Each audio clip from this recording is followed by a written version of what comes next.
আমার ভাইরা, এত বড় ফজিলতপূর্ণ পাথর চুমা দিলে পাথর সুপারিশ করবে, জান্নাতে যাওয়ার সুযোগ আছে।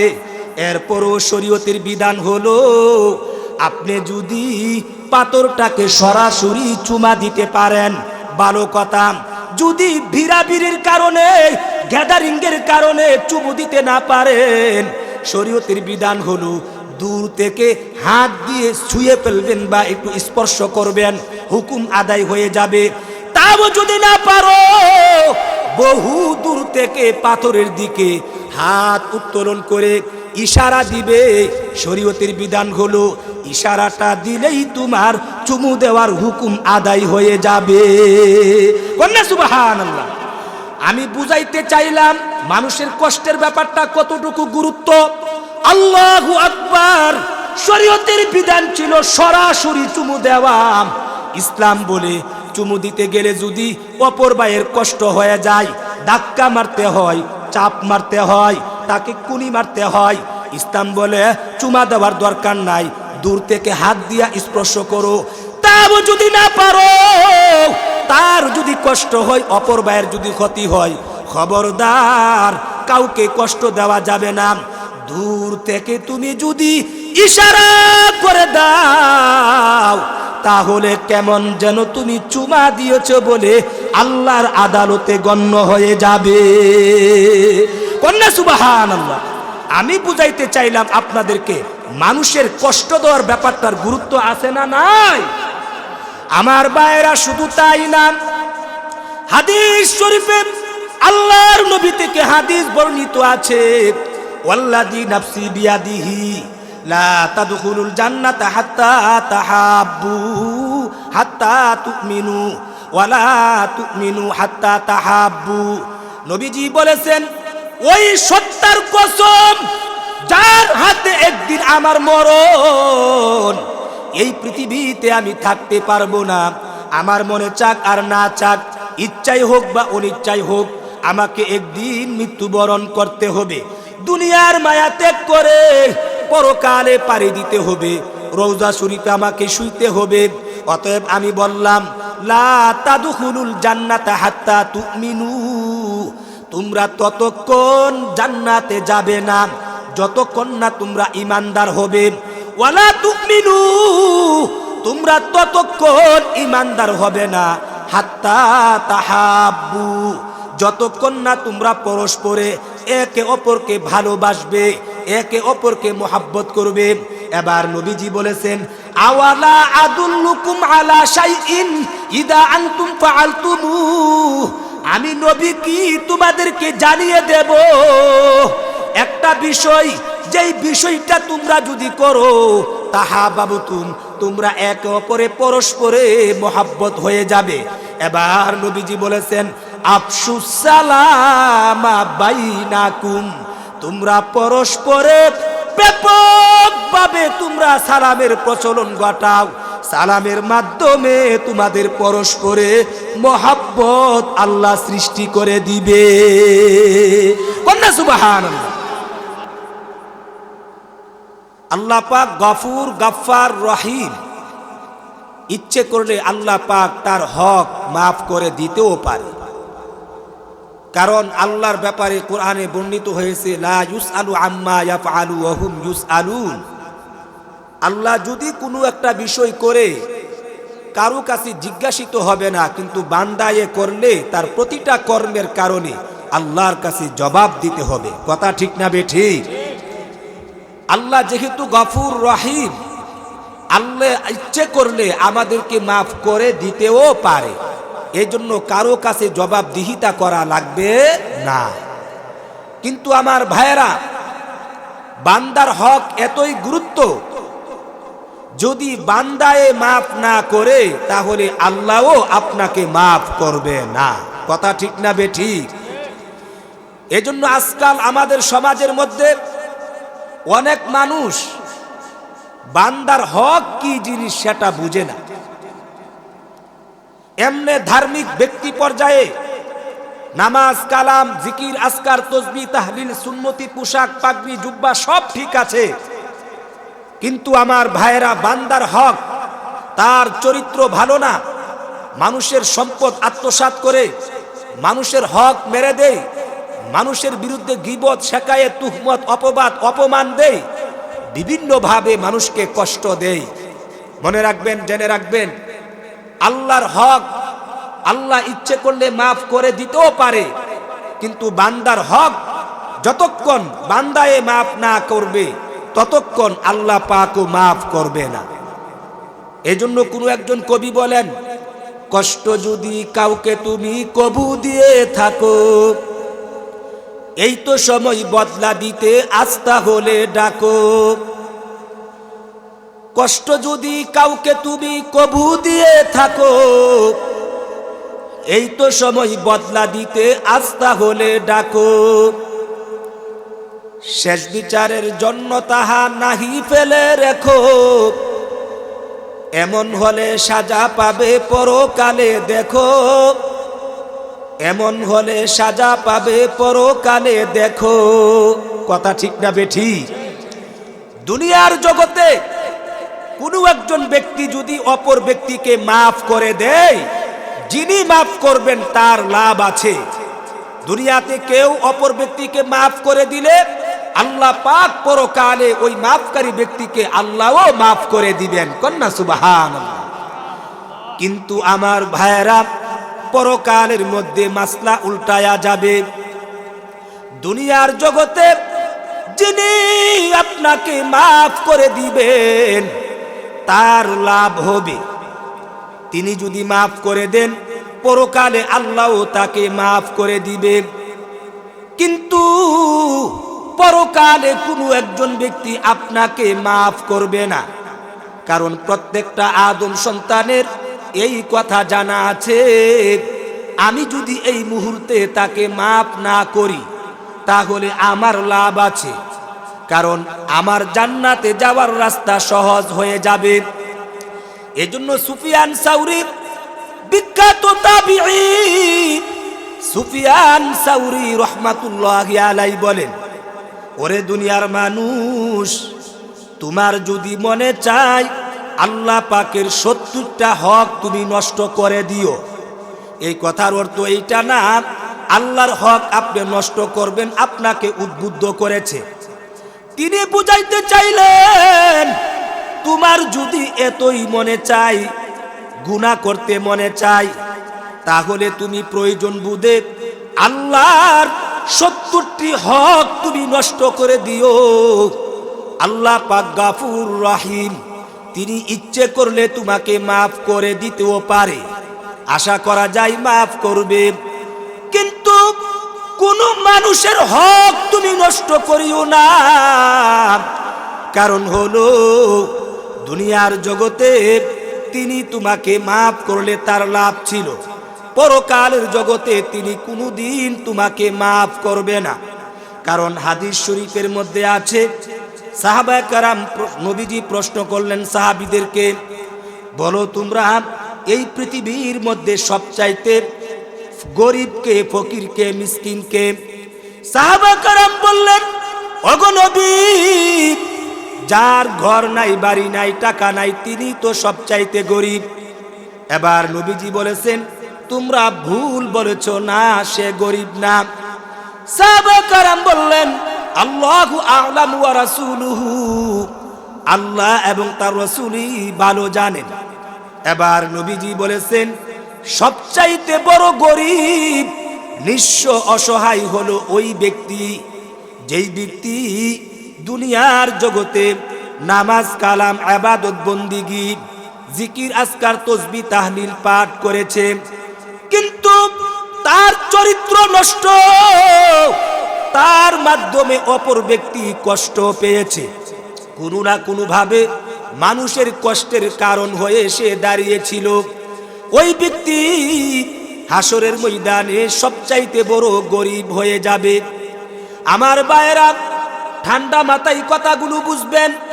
হাসরের ময়দানে কিয়ামতের দিবসে আল্লাহ পাক ইনসাফের পাল্লা কায়েম করবেন।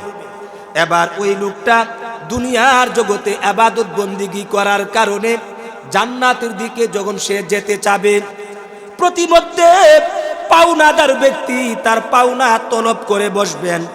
এবার আল্লাহ পাক বলবেন তুমি তার পাওনা পরিশোধ করে জান্নাতে যাও।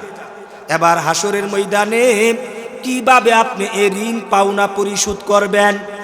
হাদিস শরীফে বলা হয়েছে ওই ব্যক্তি যতগুলি পাওনা হক আপনার কাছে পাওনা, প্রতিটা হকের বিনিময়ে আপনাকে আপনার আমল নামা থেকে নেকি তাকে দেওয়া হবে।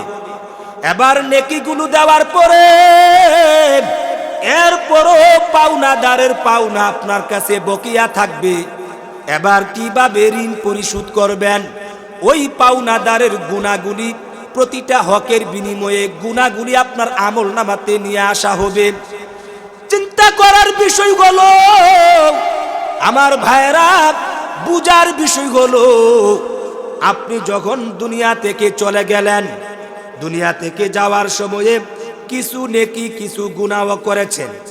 এবার যখন মিজানের পাল্লা ওজন দেওয়া হবে, যাই নেকি ছিল সবগুলো নেকি ওই দেনাদার ব্যক্তিকে আপনি দিয়া দিলেন, পাওনাদার ব্যক্তিকে আপনি দিয়ে দিলেন।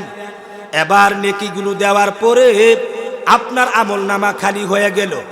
আগে নিজের কিছু গুনাহ ছিল আর যাই নেকি ছিল তা ওই ব্যক্তিকে দেওয়া হয়ে গেল। এরপরেও পাওনাদারের পাওনা পরিশোধ করা সম্ভব হবে না, তার গুনাহগুলি আপনার আমল নামার মধ্যে অ্যাড করে দেওয়া হবে। এবার ফলাফল দাঁড়াবে ওই ব্যক্তির যেই গুনাহ ছিল তাও আপনার আমল নামাতে এসে গেছে, যা নেকি ছিল তা চলে গেছে।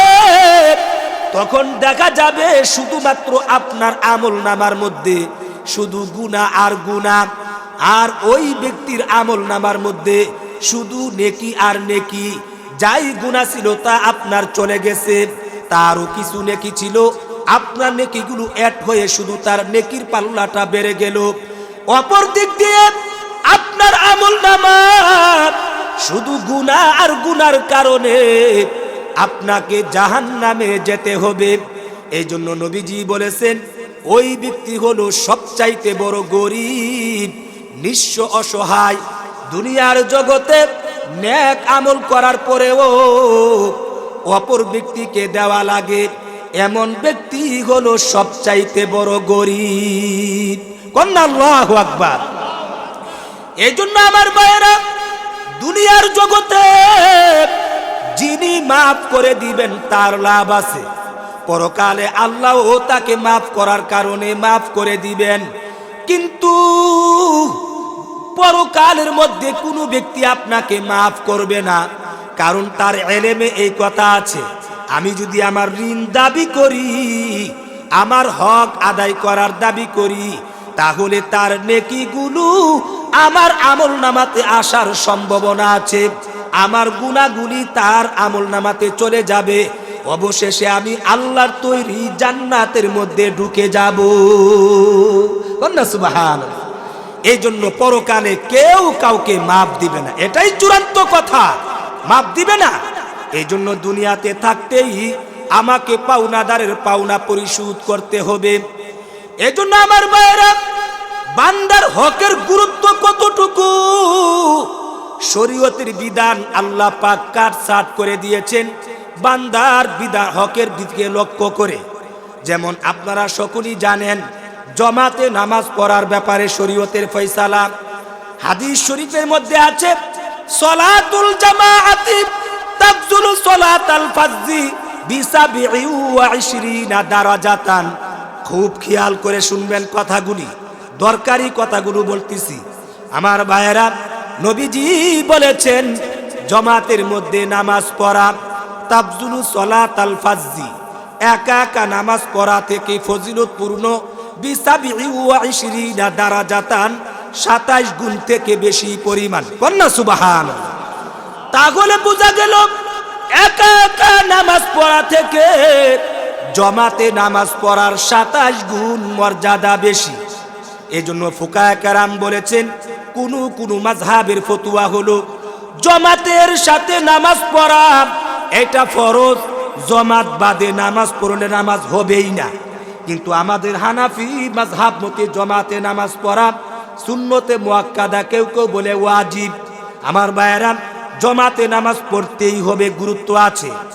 এই জন্য হাদিস শরীফের মধ্যে আল্লাহর নবী বলেন, হাদিসের মধ্যে বর্ণিত আছে, যদি কোনো ব্যক্তি একদিন নবীজি নামাজ পড়াইতেছিলেন, জামাতের মধ্যে মানুষ উপস্থিত ছিলেন না, এবার নবীজি মনের ইচ্ছা ব্যক্ত করলেন, আমার মনে চাই কিছু জওয়ানকে একসঙ্গে করে কিছু লাকড়ি জ্বালানি আমি তৈরি করি, যে বাজারে নামাজের সময়ে মসজিদে জামাত পড়ে না, তাদেরকে সহ তাদের বাড়িঘর আমি জ্বালিয়ে দেই।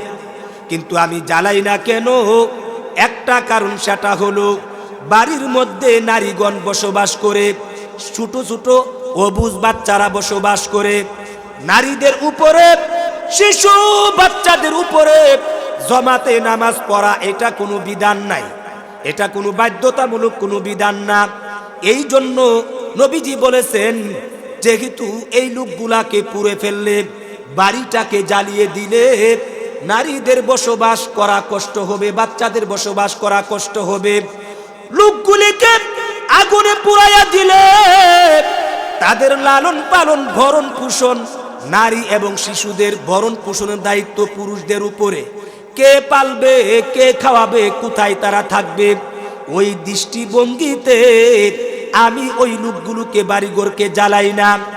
আমার বাইরে আমি বুঝাইতে চাইলাম, এই হাদিসগুলির দ্বারা বোঝা যায় জামাতের ব্যাপারে নবীজির এত গুরুত্ব।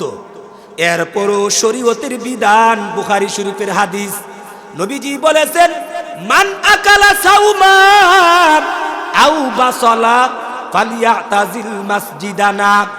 যেই ব্যক্তি মসজিদে আসার আগে, জামাতের আগে কি করবে? পেঁয়াজ খাবে, অথবা রসুন খাবে, অথবা শরীরের কোনো ময়লা আবর্জনা দুর্গন্ধ থাকবে, নবীজি বলেছেন ফালিয়াতাজিল মাসজিদানা, সে যেন আমার মসজিদে জামাতের মধ্যে শরীক না হয়, দূর হয়ে যায়। এই হলো শরীয়তের বিধান। আমি বুঝাইতে চাইলাম, নামাজের এত গুরুত্ব, এত বড় ফজিলত, এক রাকাতে 27 রাকাতের সওয়াবের কথা বলেছেন, এবং কোন মাযহাবে নামাজে জামাতে পড়া ফরজের কথা বলেছেন। শুধু তাই না, নবীর তামান্না, বাসনা, যারা জামাতে নামাজ পড়বে না তাদেরকে তাদের বাড়িঘর জ্বালিয়ে দেওয়া হোক। এত কিছুর পরেও যেই ব্যক্তির শরীরে দুর্গন্ধ থাকবে, পেঁয়াজ বা রসুন খাবে, সেই জন্য জামাত না পড়ে। কারণ কি? কারণ হলো এই মুহূর্তে জামাতে আসতে গেলে জামাত পড়া যেমন গুরুত্ব আছে, তার চেয়ে বেশি গুরুত্ব বহন করে তুমি জামাতে আসতে গেলে তোমার দুর্গন্ধের কারণে তোমার পড়োশী মুসল্লিদের কষ্ট হবে। এই জন্য মুসল্লিদের দিকে লক্ষ্য করে আমার আল্লাহ শরীয়তের বিধানে এমন লোকদের জামাত আল্লাহ পাক তার থেকে রহিত করে দিয়েছেন। কন্যা সুবহানাল্লাহ। আমি বুঝাইতে চাইলাম, বান্দার হকের, অর্থাৎ বান্দা যেন কষ্ট না পায়, এই ব্যাপারে শরীয়তের ব্যাপারে গুরুত্ব আছে না নাই? আরো জুড়ে বলেন, আছে না নাই? আমার ভাইরা, এই যে হাজর আসওয়াদ, আমরা যে কাবা শরীফের কোণাতে হাজর আসওয়াদকে চুমা দেই, এই পাথরের ব্যাপারে হাদিস শরীফে আল্লাহর নবী থেকে বর্ণিত, নাজালাল হাজারুল আসওয়াদু মিনাল জান্নাতি। এই যে পাথর দেখেন, এই পাথরটা দুনিয়ার কোনো পাথর না, এটা কোনো রেল লাইনের কোনো পাথর না। নবীজি বলেছেন হাজারুল আসওয়াদু মিনাল জান্নাতি, এই পাথরটা আল্লাহর তৈরি, জান্নাত থেকে দুনিয়ার মধ্যে পাঠানো হয়েছে। কন্যা সুবহানাল্লাহ। ওয়া হুয়া আশাদ্দু মিনাল বায়াদ মিনাল লাবানি। আল্লাহর নবী বলেন, এই পাথরটা যখন নবীজি জান্নাত থেকে দুনিয়াতে প্রেরণ করেছেন, তখন পাথরটার অবস্থা ছিল দুধের চেয়েও কোটি কোটি গুণ বেশি সাদা। এবার নবীজি বলেছেন ফাওয়াসাদাতহু খাতায়া বানি আদম, অতঃপর এই পাথরটা বনি আদমের গুনাহগুলি চূষণ করতে করতে করতে করতে ওই পাথরটা কালো হয়ে গেছে। চিন্তা করার বিষয় হলো, এই পাথর পৃথিবীতে আল্লাহ পাক জান্নাত থেকে সরাসরি দুনিয়াতে পাঠিয়েছিলেন। পাঠানোর সময়ে দুধের চেয়েও 1000 গুণ সাদা ছিল।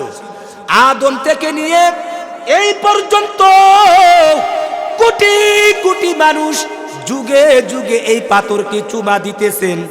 হাদিস শরীফে বলা হয়েছে, প্রতিটা মানুষ যখন কোনো গুনাহ করে, গুনাহ করার সময়ে তার দিলের মধ্যে একটা কালিমা লেপন হয়ে যায়। গুনাহ একটা কালিমা, গুনাহ একটা মরিচিকা, এটা একটা পাপ, এটা একটা কালিমা লেপন।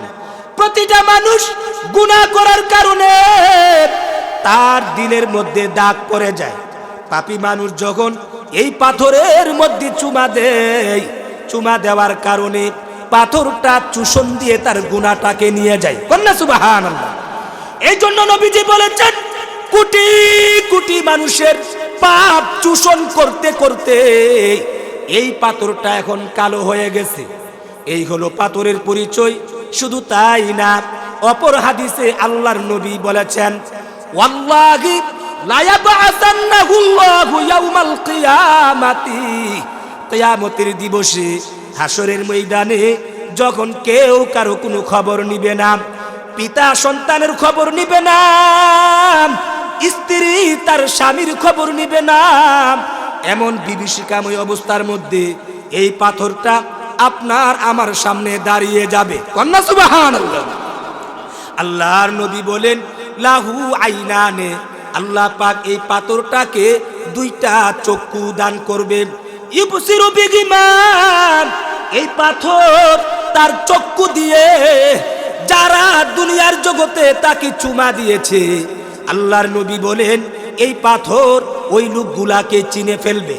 এবার নবীজি বলেছেন, ওয়ালিসানুন ইয়ানতিকু বিহি, আল্লাহ পাক এই পাথরকে একটা জবান দিবেন, বাক শক্তি দিবেন, কথা বলার যোগ্যতা দিবেন। এই পাথর মানুষের ভাষায় কথা বলবে। ওয়ায়াশহাদু আলা মান ইসতালামাহু, এই পাথরটা ওই ব্যক্তি, যেই ব্যক্তি দুনিয়ার জগতে তাকে ইস্তিলাম করেছে, চুম্বন দিয়েছে, ওই ব্যক্তির পক্ষে পাথরটা সুপারিশ করবে।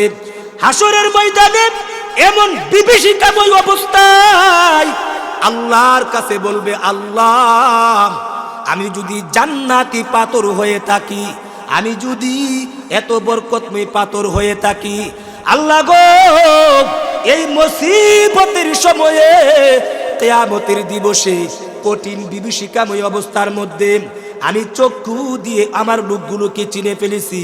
আল্লাহ তুমি আমাকে বাক শক্তি দিয়েছো, আমি সাক্ষী দিতেছি এই নারী পুরুষ আমাকে ইস্তিলাম করেছে, চুম্বন দিয়েছে, আমি কঠিন মুহূর্তে আমি তার জন্য সুপারিশ করি, আল্লাহ তুমি তাকে মাফ করে দাও।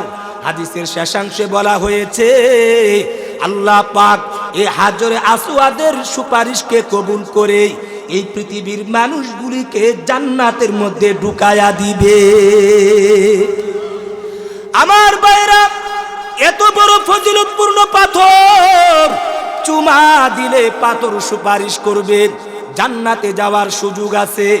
এরপরও শরীয়তের বিধান হলো, আপনি যদি পাথরটাকে সরাসরি চুমা দিতে পারেন ভালো কথা, যদি ভিড়াভিড়ির কারণে, গ্যাদারিংয়ের কারণে চুমু দিতে না পারেন, শরীয়তের বিধান হলো দূর থেকে হাত দিয়ে ছুঁয়ে ফেলবেন বা একটু স্পর্শ করবেন, হুকুম আদায় হয়ে যাবে। তাও যদি না পারো, বহু দূর থেকে পাথরের দিকে হাত উত্তোলন করে ইশারা দিবে। শরীয়তের বিধান হলো ইশারাটা দিলেই তোমার চুমু দেওয়ার হুকুম আদায় হয়ে যাবে। কন্যা সুবহানাল্লাহ। আমি বুঝাইতে চাইলাম মানুষের কষ্টের ব্যাপারটা কতটুকু গুরুত্ব। আল্লাহু আকবার। শরীয়তের বিধান ছিল সরাসরি চুমু দেওয়া।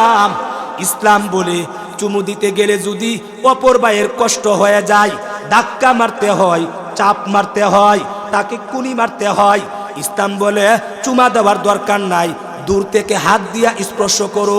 তাও যদি না পারো, তার যদি কষ্ট হয়, অপর ভাইয়ের যদি ক্ষতি হয়, খবরদার, কাউকে কষ্ট দেওয়া যাবে না।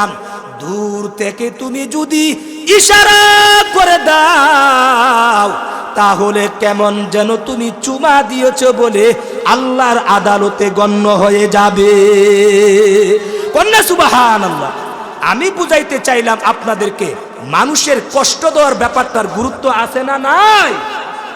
আমার ভাইয়েরা, শুধু তাই না, হাদিস শরীফে আল্লাহর নবী থেকে হাদিস বর্ণিত আছে, ওয়াল্লাযী নাফসি বিয়াদিহি লা তাদখুলুল জান্নাতা হাত্তা তাহাব্বু হাত্তা তুমিনু ওয়ালা তুমিনু হাত্তা তাহাব্বু।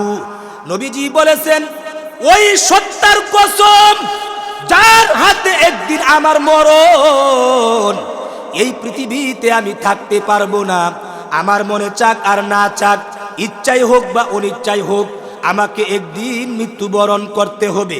দুনিয়ার মায়া ত্যাগ করে পরকালে পাড়ি দিতে হবে, রওজা শরীফে আমাকে শুইতে হবে। অতএব আমি বললাম, লা তাদখুলুল জান্নাতা হাত্তা তুমিনু, তোমরা ততক্ষণ জান্নাতে যাবে না যতক্ষণ না তোমরা ঈমানদার হবে। ওয়ালা তুমিনু, তোমরা ততক্ষণ ঈমানদার হবে না হাত্তা তাহাব্বু, যতক্ষণ না তোমরা পরস্পরে একে অপরকে ভালোবাসবে, একে অপরকে মোহাব্বত করবে। এবার নবীজি বলেছেন, আওয়ালা আদুল্লুকুম আলা শাইইন ইদা আনতুম ফাআলতুমু, আমি নবী কি তোমাদেরকে জানিয়ে দেব একটা বিষয়, যেই বিষয়টা তোমরা যদি করো তাহাবাবতুম, তোমরা একে অপরে পরস্পরে মোহাব্বত হয়ে যাবে। এবার নবীজি বলেছেন, আফশুস সালামা বাইনাকুম, তোমরা পরস্পরে ব্যাপকভাবে তোমরা সালামের প্রচলন ঘটাও। সালামের মাধ্যমে তোমাদের পরস্পরে মহাব্বত আল্লাহ সৃষ্টি করে দিবে। কন্যা সুবহানাল্লাহ। আমার ভাইয়েরা, আমি কিন্তু থুতির জোরে পুতির কথা বলতেছি না, ডাইরেক্ট হাদিস পড়তেছি আর শুনাইতেছি। খুব খেয়াল করে শুনবেন বান্দার হকের গুরুত্ব কতটুকু। আল্লাহু আকবার। হাদিসটার পিছন থেকে তরজমা তুলেন। নবীজি বলেছেন, তোমাদের পরস্পরের মোহাব্বত হবে যদি তোমরা বেশি বেশি সালাম দাও আর বেশি বেশি, তাহলে তুমি সবচাইতে বড় ইবাদত গুজার হয়ে যাবে। কন্যা সুবহানাল্লাহ। কিন্তু আমার ভাইয়েরা, আপনি সুন্নতি পোশাক পরতেছেন, নামাজ পড়তেছেন, সবই করতেছেন, কিন্তু বান্দার হকের ব্যাপারে আপনার কোনো গুরুত্ব নাই। নবীজি বলেছেন, কে ইবাদত গুজার, কে ইবাদত গুজার না, কে দামি, কে দামি না, কে ভালো মানুষ, কে খারাপ মানুষ। নবীজি স্কেল দিয়েছেন, নবীজি একটা মাপ দিয়েছেন, পরিমাপ করে দিয়েছেন। নবীজি বলেছেন, ইত্তাকিল মাহারিম, তুমি হারাম থেকে বাঁচো, তুমি হারাম থেকে বাঁচো। তাকুন আবাদান নাস, তাহলে তুমি সবচাইতে বড় ইবাদত গুজার হয়ে যাবে। কন্যা সুবহানাল্লাহ। আজকাল আমাদের সমাজের মধ্যে এমন লোক আসেনি, এমনি দিনদার ধার্মিক ব্যক্তি পর্যায়ে, কিন্তু তার কাছে মানুষের হক, বোনের হক মেরে দিয়েছেন, মায়ের হক মেরে দিয়েছেন, ভাইয়ের হক মেরে দিয়েছেন, মানুষের সম্পদ আত্মসাৎ করেছেন, মানুষকে কথায় কথায় কষ্ট দিচ্ছে, এমন লোক আছে না নাই? আরো জুড়ে বলেন, আছে না নাই? আমার ভাইয়েরা, আমাদের সমাজে শুধুমাত্র আমরা মনে করি কোন মানুষ অপর ব্যক্তির সম্পদ মেরে দিলে এটাই বুঝি মানুষের হক নষ্ট করেছি। না রে ভাই, না। হক বলতে উদ্দেশ্য হলো আপনার জবান থেকে, আপনার হাত থেকে, আপনার পা থেকে এক কথাই আপনি যেন কোনো ব্যক্তির কষ্টের কারণ হয়ে না দাঁড়ান, এই ব্যাপারে সজাগ দৃষ্টি রাখতে হবে। অর্থাৎ অপর ব্যক্তির জান, মাল, ইজ্জত, নিরাপত্তা আপনাকে দেওয়া লাগবে। তার ইজ্জত কোনো নষ্ট করা যাবে না। আপনি যদি ওই ব্যক্তির গীবত করার মাধ্যমে তার ইজ্জত সমাজের মধ্যে নষ্ট করে দেন, তাহলে আপনি তার হক নষ্ট করে দিলেন, তাকে আপনি কষ্ট দিলেন, তার হক নষ্ট করে দিলেন। মনে রাখবেন, জেনে রাখবেন, বান্দার হকের গুরুত্ব কতটুকু। গীবত কাকে বলে? যেই ব্যক্তির মধ্যে দোষ আছে, এমন দোষ যদি সংশ্লিষ্ট দোষী ব্যক্তিকে না বলিয়া অপর ব্যক্তির কাছে গিয়ে বলেন, এর নামই গীবত। এর নামই কি? এক বলেন, এর নাম কি? আরো জোরে বলেন, কি? গীবতের সংজ্ঞা মনে রাখবেন। গীবতের সংজ্ঞা মনে রাখবেন। মনে করেন আমার কাছে একটা দোষ আছে, আমার দোষটা আমাকে না বলিয়া দোষের কথাটাই অপর ব্যক্তিকে যদি বলেন, কোরআন সুন্নাহর ভাষায় এর নামই গীবত। আর যদি দোষ আমার মধ্যে নাই, এরপরেও একটা দোষের কথা বানাইয়া অপর ব্যক্তির কাছে আমার ব্যাপারে চালায়া দেন, এর নাম গীবত না, এর নাম হলো তুহমত। বাংলা অর্থ হলো অপবাদ। এটা আলাদা আরেকটা কবিরা গুনাহ। এই কথা ঠিক না বেঠিক? আমার ভাইরা, দোষটা আমার মধ্যে আছে, আমার দোষটা আমাকে বলতে গেলেন, কিন্তু আরো 10 জনের সামনে বলেছেন। অনেকে বেড়াগিরি করে, আমি তার মুখ ফাতারে কথাটা কইয়া দিয়েছি, হে যেমন কইয়া যেমন একটা ভালো কাম কইরা নিছে। না, আল্লাহর নবী বলেন দোষটা তার মধ্যে আছে, তার দোষটা তাকে একা একা না বলিয়া আরো 10 জন 20 জন সমাজের সামনে তার দোষটা তাকেই যদি বলো, এর নাম হলো অপমান, বেজ্জতি। এটা আরেকটা কবিরা গুনাহ, এটাও একটা কবিরা গুনাহ। এবার আমার ভাইয়েরা, দোষটা তার মধ্যে আছে, কিন্তু তার দোষটা আছে, আমার দোষটা যদি অপর জায়গায় বলে দেন, এর নাম গীবত। দোষ আমার নাই, এরপরও দোষের কথা চালাইয়া দেন, এর নাম অপবাদ, তুহমত। এটা আলাদা কবিরা গুনাহ। দোষ আছে, 10 জনের সামনে আমার দোষটা আমাকেই বলে দিছেন, এটা হলো অপমান, বেজ্জতি। এটা আলাদা একটা কবিরা গুনাহ। দোষ আছে, আমার দোষ আমাকে না বলিয়া আপনি যদি এই দোষের কথাটা আমার বন্ধুর কাছে বলেন, যাতে করে আমার সাথে সম্পর্ক কাটাপ হয়ে যায়, শত্রুতা তৈরি হয়ে যায়, খেপায়া তোলার জন্য, এটাকে বলা হয় সুগুলখুরি, কুটনামি। ওইটা আলাদা আরেকটা কবিরা গুনাহ। তাহলে কি করবেন? নবীজি বলেছেন, আল মুমিনু মিরআতুল মুমিন, একজন মুমিন অপর মুমিনের আয়না স্বরূপ। এই বলেন, কি স্বরূপ? আরো জোরে বলেন, কি স্বরূপ? একজন মুমিন অপর মুমিনের আয়না স্বরূপ। এই জন্য আমার ভাইয়েরা, একজন মুমিন অপর মুমিনের দোষ দেখবেন, কিন্তু দোষটা কেমনে বলবেন? আয়নার সাথে আপনাকে তুলনা দিয়েছেন, অর্থাৎ আয়নার সামনে যিনি যাবেন তার চেহারার দাগটা আয়নায় দেখায়া দিবে।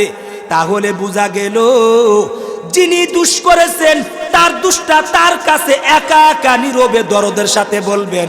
তাহলে বোঝা গেল আপনি কল্যাণকামী, উপকারকারী। তাহলে বোঝা গেল এটাকে বলা হয় নসিহত।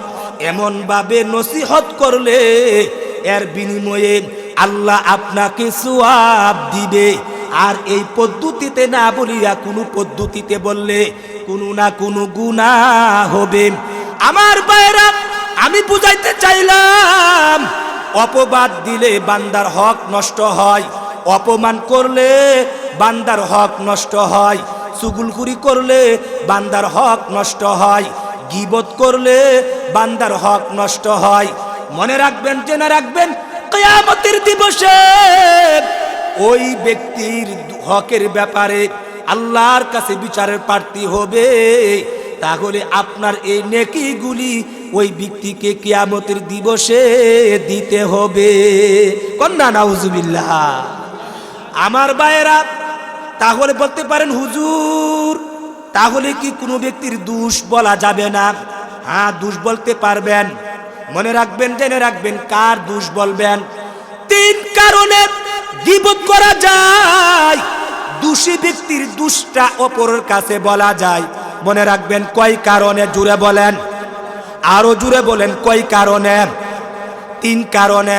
1 নাম্বার, দোষী ব্যক্তিকে সংশোধন করার জন্য বলতে পারবেন, অর্থাৎ ছাত্রের দোষ উস্তাদের কাছে বলতে পারবেন, স্ত্রীর দোষ স্বামীর কাছে বলতে পারবেন, মুরিদের দোষ পীরের কাছে বলতে পারবেন, সন্তানের দোষ পিতামাতার কাছে বলতে পারবেন। নিয়ত থাকতে হবে তাদের দ্বারা ওই ছেলেটাকে সংশোধন করা। সংশোধনের নিয়তে যিনি তাকে সংশোধন করার ক্ষমতা রাখে এমন ব্যক্তিদের কাছে দুষ্টা বলা যাবে, গীবত হবে না। 2 নম্বর হলো জালেমের জুলুম থেকে নিজে বাঁচার জন্য দুষ্টা বলা যাবে। মনে করেন আপনার থেকে প্রভাবশালী ব্যক্তি, দাপটশালী ব্যক্তি আপনার ন্যায্য অধিকার কেড়ে নিয়ে গেল, জমিন নিয়ে গেল, টাকা নিয়ে গেল, পাওনা দেয় না, গুড়াই দেম দিচ্ছি করে আপনার সম্পদ মেরে দেয়। এই জন্য এই ব্যক্তির থেকে ন্যায্য অধিকার উদ্ধার করার জন্য পুলিশের কাছে, চেয়ারম্যান মেম্বারের কাছে বিচারের প্রার্থী হতে পারেন। এই দোষ বলার দ্বারা গুনাহ হবে না। আপনার অধিকার পাওয়ার জন্য, জালেমের জুলুম থেকে বাঁচার জন্য দুষ্টা বলা যাবে। 3 নম্বর হলো জালেমের ব্যাপারে অন্যকে সতর্ক করার জন্য, সংশোধন না সতর্ক করার জন্য বলতে পারবেন। একজন ব্যক্তি জালেম সব সময় মানুষ থেকে টাকা নিয়ে মেরে দেয়, মানুষকে কষ্ট দেয়, লোকটা দুষ্ট, লোকটা ইয়াবা খায়, ফেন্সিডিল খায়, লোকটা মদ খায়, গাঞ্জা খায়। এবার আপনার ছেলে যদি তার সঙ্গে চলাফেরা করে তাহলে ওই লোকটাকে সতর্ক করার জন্য তার অধীনস্থ মুরব্বীদের কাছে বলতে পারবেন। এই 3 কারণে দোষ বলা যায়। কন্যা সুবহানাল্লাহ। এইগুলো বললে গীবত হবে না। এছাড়া যেই কোনো ভাবে বলেন না কেন দোষী ব্যক্তির দুষ্টা বললেই গীবত হয়ে যাবে। এই কারণে বান্দার হক নষ্ট হয়ে যাবে। কিয়ামতের দিবসে আল্লাহর আদালতে আপনাকে জবাব দিতে হবে। আমার ভাইয়েরা মনে রাখবেন এই গীবতের কত বড় মারাত্মক ক্ষতি। আল্লাহ নবী বলেন, ইয়্যাকুম ওয়াল গীবা, খবরদার, জেনে রাখো, মনে রাখো, তোমরা বেঁচে থাকবা। কারণ ফাইন্না ফিহা সালাসুন আফাতুন, নিশ্চয়ই গীবতের মধ্যে বড় বড় 3টা ক্ষতি আছে। এই বলেন কয়টা ক্ষতি? আরো জুড়ে বলেন কয়টা ক্ষতি? বড় বড় 3টা ক্ষতি আছে। 1 নম্বর নবীজি বলেছেন, লা ইউস্তাজাবু লাহুদ দুআ। গীবতকারী ব্যক্তি কাবা শরীফের ভিতরে গিয়েও আল্লাহর কাছে যদি দোয়া করে, আল্লাহ নবী বলেন গীবতকারী ব্যক্তির দোয়া কবুল হবে না। 2 নম্বর নবীজি বলেছেন, ওয়ালা ইয়াকবালু লাহুল হাসানাত। গীবতকারী ব্যক্তির জানি মালি কোনো ধরনের ইবাদত আল্লাহর কাছে কবুল হবে না। কন্যা নাউজুবিল্লাহ। আমার ভাইয়েরা মোটা দাগের কথাগুলো বলতেছি, এলুফাতারি বলতেছি না। 2 নম্বর গীবত করার ক্ষতি হলো আপনার জানি ইবাদত, নামাজ, রোজা, তাসবিহ, তাহলিল, জিকির, আজকার, শারীরিক যত ইবাদত আছে, মালি ইবাদত, যাকাত, ফিতরা, কুরবানি, যত ইবাদত, অর্থনৈতিক ইবাদত আছে, নবীজি বলেছেন ওয়ালা ইয়াকবালু লাহুল হাসানাত। জানি মালি কোনো ধরনের ইবাদত আল্লাহর কাছে কবুল হবে না। গীবতকারী ব্যক্তির 3 নম্বর হলো নবীজি বলেছেন ওয়ায়াজদাদু আলাইহিস সাইয়্যাত। গীবতকারী ব্যক্তি গীবত করার আগে যেই পরিমাণ অবস্থান ছিল, গীবত করার সাথে সাথে তার আমলনামার মধ্যে গুনার সংখ্যা আরো বেড়ে গেল। যত গীবত করবে তত গুনার পাল্লাটা ভারী হবে। অপর দিক দিয়া যার গীবত করেছো তার গুনাহও তোমার আমলনামার মধ্যে অ্যাড হবে। অতএব গীবত করলে তোমারই ক্ষতি, যার করবা তার লাভ হবে। কথা ঠিক না বে ঠিক? এজন্য আমার ভাইয়েরা বান্দার হকের কথা বলতেছিলাম। বান্দার হক এত গুরুত্বপূর্ণ, আল্লাহু আকবার। আমরা সমাজের মধ্যে অনেকে বুনদের হক মেরে দেয়, মানুষকে কষ্ট দেয়। কারণ মানুষের হক মেরে দিলে মানুষে কষ্ট পায়। আমাদের সমাজে আজকাল দেখবেন কোরআনের আইনগুলো বাবার প্রত্যেক সম্পদের মধ্যে ছেলে মেয়ে উভয়েরই অংশ আছে। আছে না নাই? জুড়ে বলেন, আরো জুড়ে বলেন, আছে না নাই? আল্লাহ কোরআনের মধ্যে বলেন, স্থাবর হোক অস্থাবর হোক, দেশে হোক বা বিদেশে হোক, কম হোক বা বেশি হোক, নগদ টাকা হোক অথবা ব্যাংক ব্যালেন্সে জমা হোক, টাকা হোক অথবা স্বর্ণ মুদ্রা রূপ্য ইত্যাদি মালামাল হোক, কোরআনের বিধান হলো যেই কোনো ধরনের মালামাল হোক না কেন, বাবা মারা যাওয়ার পরে বাবার রেখে যাওয়া সম্পত্তিটার মধ্যে ভাইয়ের যেমন হক আছে, বোনদেরও তেমনি হক আছে। আছে না নাই? আরো জোরে বলেন, আছে না নাই? আজকাল বোনদেরকে আমরা কিভাবে কষ্ট দেই, লক্ষ্য করে শুনুন। বঞ্চিতা বোনের কান্না, আমরা বোনদেরকে কিভাবে কষ্ট দেয়। আমরা বলি এই কথা, হুজুর বোনকে বিয়ে শাদী দিতে, লেখাপড়া করাইতে অনেক টাকা পয়সা খরচ হয়েছে, এজন্য বোনের বাবার সম্পত্তির অংশ তাকে দেওয়া যাবে না। আবার অনেকে বলতে চাই, হুজুর বোনে বাবার বাড়ির সম্পদ নেওয়াটাকে অপমানজনক মনে করে, এই জন্য সে নিতে চায় না। আবার অনেকে বলে, হুজুর বোনে দাবি করে না, সে তার হকটাকে মাফ করে দিয়েছে, এই জন্য সে দিতে চায় না। মনে রাখবেন, জেনে রাখবেন, এই সম্পত্তির কত ক্ষমতা, বান্দার হকের কত গুরুত্ব। আল্লাহু আকবার। আপনি যে বলেছেন বোনকে লেখাপড়া করাইতে, বোনকে বিয়ে শাদী দিতে, বোনকে আপনি টাকা পয়সা খরচ করায়া আপনি এইভাবে তার খরচ করেছেন, তাহলে বোঝা গেল, মনে রাখবেন, জেনে রাখবেন, প্রত্যেকটা মেয়ে জন্মগ্রহণ করার পর থেকে নিয়ে বিয়ে বসার আগ পর্যন্ত অন্ন, বস্ত্র, শিক্ষা, চিকিৎসা, বাসস্থান, অবসরতা, নিরাপত্তা, যৌন চাহিদার ব্যবস্থা করে দেওয়া, এইগুলি তার বাবার উপরে ফরজ। বিয়ে বসার পর থেকে নিয়ে মরণের আগ পর্যন্ত স্বামীর উপরে ফরজ, বাবার অবর্তমানে ভাইদের উপরে ফরজ। কার উপরে ফরজ? মনে রাখেন, কার উপরে ফরজ? বাবা থাকলে বাবার উপরে ফরজ, বাবা না থাকলে ভাইদের উপরে ফরজ। কি ফরজ? কি ফরজ? মেয়েটার অন্ন, বস্ত্র, শিক্ষা, চিকিৎসা, বাসস্থান, অবসরতা, নিরাপত্তা, বিয়ে শাদীর মাধ্যমে যৌন চাহিদার ব্যবস্থা করে দেওয়া, এই কাজটি করে দেওয়া ভাইদের উপরে ফরজ।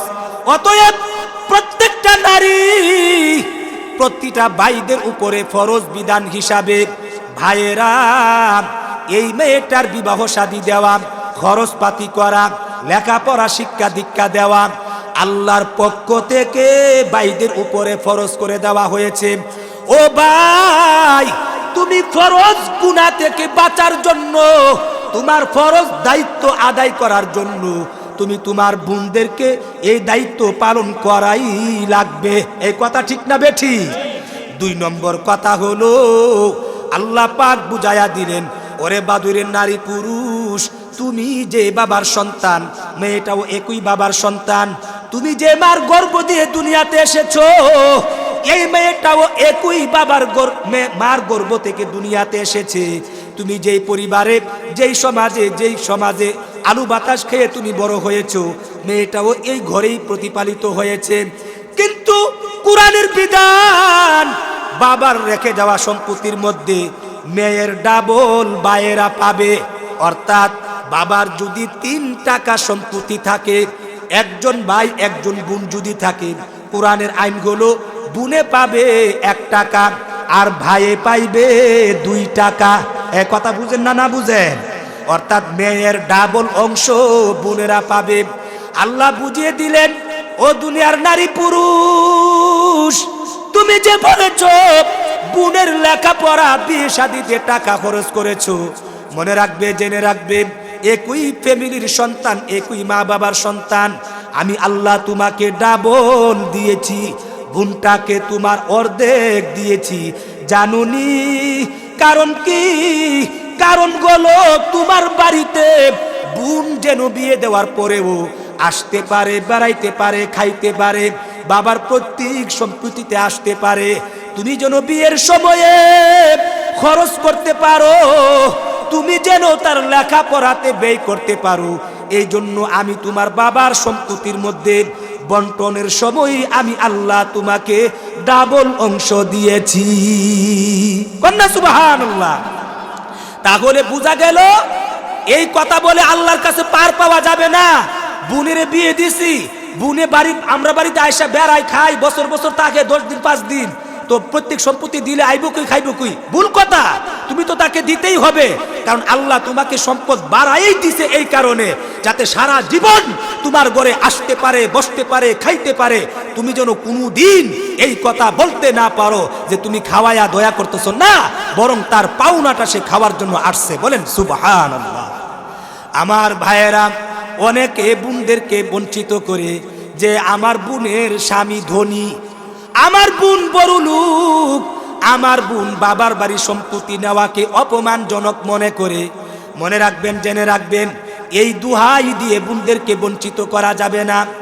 কারণ হলো বোনের স্বামী ধনী হলে বোনের কোনো আসে যায় না।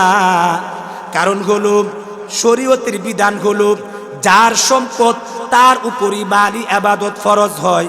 স্বামী যদি ধনী হয়, স্বামীর উপরে যাকাত, ফিতরা, কুরবানি, হজ ফরজ ওয়াজিব হবে।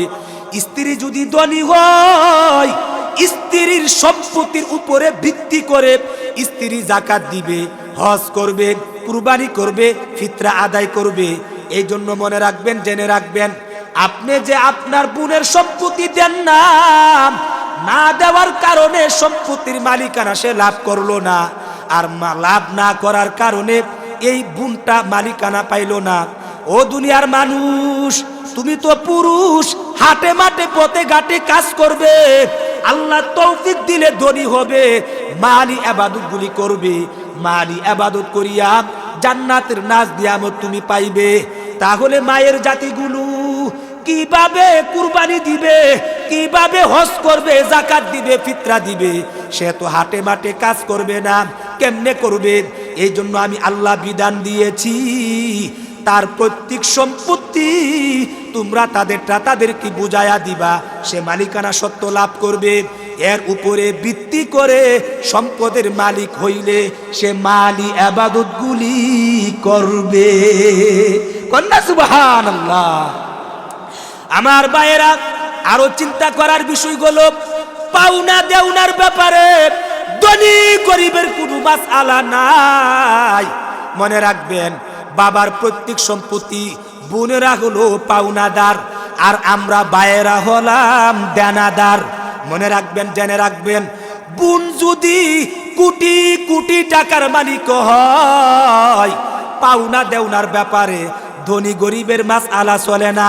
নাকি মনে করেন আমি বড় লোক, আমার থেকে আপনি 1000 টাকা নিছেন, আপনি যদি মনে মনে মন কলা খাইয়া বসেন, যাক হুজুর যখন বড় লোক, আমি টাকাটা না দিলেও চলবো, আপনি কি মাপ পাবেন? পাওনা দেনার ব্যাপারে কি ধনী গরিবের মাসআলা আছে? আমি ধনী না গরিব এটা তো দেখার বিষয় না, আমি পাওবো, আমারটা আমাকে দিয়া দিবেন, আপনার দানাদার দিয়া দিবেন দায় মুক্তি হতে গেলে। কথা ঠিক না বেঠিক? পাওনা দেওনার ব্যাপারে ধনী গরিবের কোনো মাসআলা চলে না। অতএব বোন বা বোনের জামাই যদি কোটিপতিও হোক হই না কেন, এটা দেখার বিষয় না। তুমি ভাইয়েরা হইলা দেনাদার, বোন হলো পাওনাদার, পাওনাদারের পাওনা তার হাতে বুঝায়া দিতেই হবে। কথা ঠিক না বেঠিক? আমার ভাইয়েরা, অনেক ভাইয়েরা এইভাবে কথা বলে বোনদেরকে বঞ্চিত করে, হুজুর আমার বোনেরা তো টাকা চাই না, আমার বোন বড় শান্তিতে আছে, আমাদের বাবার অংশটা সে নেয় না, সে মাফ করে দিয়েছে। তো কেমনে বুঝলেন? কারণ সে দাবি করে না, আজও কোনোদিন বলল না, প্রশ্নও করলো না। এবার মনে রাখবেন, জেনে রাখবেন, শরীয়তের বিধানগুলো হাদিয়া, দান, হেবা বিশুদ্ধ হওয়ার জন্য নিয়ম হলো স্বতঃস্ফূর্তভাবে দান করা লাগবে। এই জন্য দখলহীন সম্পদ যদি কেউ দান করে দেয়, আল্লাহর আদালতে কবুল হবে না। কেমনে বললে বুঝবেন? মনে করেন আমার 10,000 টাকা চুরি করে নিয়ে গেছে, এবার আমার দখলদারিত্ব থেকে চলে গেছে, পাওয়ার কোনো আশা নাই। এখন মনে মনে ভাবলাম, যাক চুরে যখন নিচে গা, যা আল্লাহ রাস্তায় দান করে দিলাম, আপনি দানের সওয়াব পাইবে। এ কথা কোন? দানের সওয়াব পাইবে। দখলহীন সম্পদ, একটা মাসালা মনে রাখেন, দখলহীন সম্পদ দান করলে এটা দান বলে গণ্য হবে না। দখলহীন সম্পদ বিক্রি করলে বিক্রি বলে গণ্য হবে না। এই জন্য শরীয়তের বিধান, আকাশ থেকে পাখি উড়ে যায়, আপনি যদি পাখিটাকে ধরেন, দখল করেন, এরপরে দাম দর করে বিক্রি করলে বিক্রি সহি হইবে। আকাশ দিয়া উড়াল মারে, অপর ব্যক্তিকে বলছেন এই বগাটা তোকে বেচে 10,000 টাকা হইছে নাকি? হবে না। দখলহীন সম্পদ দান করা বিক্রি করা জায়েজ নাই। এখান থেকে মাসআলা বের হয়ে গেল, আপনার বোনের সম্পদ আপনি দখল করতেছেন, খাইতেছেন, বুক দখল করতেছেন, ব্যবহার করতেছেন, এখনো হিসাব করে করে আলাদা করিয়া দিয়া বোনের সম্পদ বোনের হাতে আপনি বুঝাইয়া দেন নাই, আপনি নিজের দখলের মধ্যে রাখছেন। এবার বোনের দখল নাই, বোন যদি এমন দখলহীন সম্পদ বলেও যদি দান কইরা দিছি, শরীয়তে বলে দখলহীন সম্পদ দান করলে দান বলে গণ্য হবে না। কথা ঠিক না বেটি?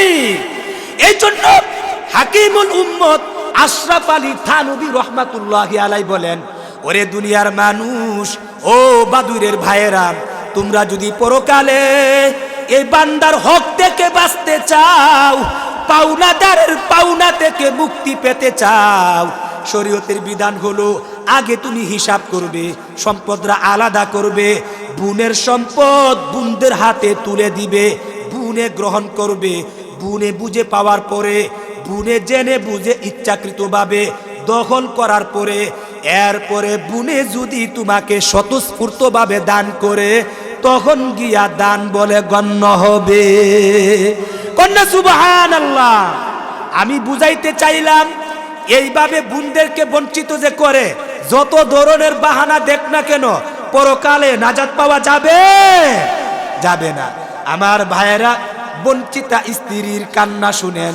আজকাল আমাদের সমাজে স্ত্রীদের হক, আমি বান্দার হকের কথা বলতেছি, স্ত্রীর হক আমরা আদায় করি না। মনে রাখবেন, জেনে রাখবেন, স্ত্রীর হক এর মধ্যে গুরুত্বপূর্ণ একটা হক হলো মোহরের টাকা। মনে রাখবেন, হুজুর আয়েশা পড়ছে, আমি কথাটা শেষ করে দিচ্ছি। মোহরের টাকা মনে রাখবেন স্ত্রীর গুরুত্বপূর্ণ একটা পাওনা। এই জন্য মোহরের ঋণ আপনাকে পরিশোধ করতে হবে। আজকাল আমাদের সমাজে অনেক ভাইয়েরা মোহরের টাকা আদায় করেন না। এই জন্য মেহেরবানি করে এই পাওনাদারের পাওনা আল্লাহ কোনোদিন মাফ করবে না। অনেক বিষয় কথাবার্তা হয়, আমি ভাবলাম যে বান্দার হকের গুরুত্বটার বেশি, এই জন্য বিষয়টা তুলে ধরলাম। এখানে আমি কথা শেষ করে দিচ্ছি।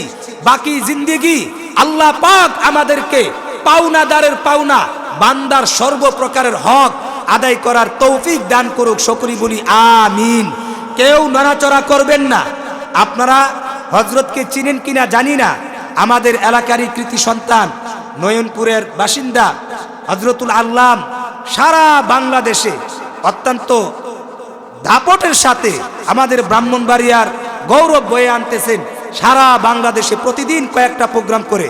আপনারা সবাই বসেন, যারা এদিক সেদিক ঘোরাফেরা করতেছেন মেহেরবানি করে বসেন। অত্যন্ত চমৎকার সুন্দর তত্ত্বভিত্তিক আলোচনা করবেন। আপনারা শুনুন, বসুন। আল্লাহ পাক আমাদেরকে সবাইকে তৌফিক দান করুক। সকলেই বলি আমিন। ওয়া আখিরু দাওয়ানা আনিল হামদুলিল্লাহি রাব্বিল আলামিন।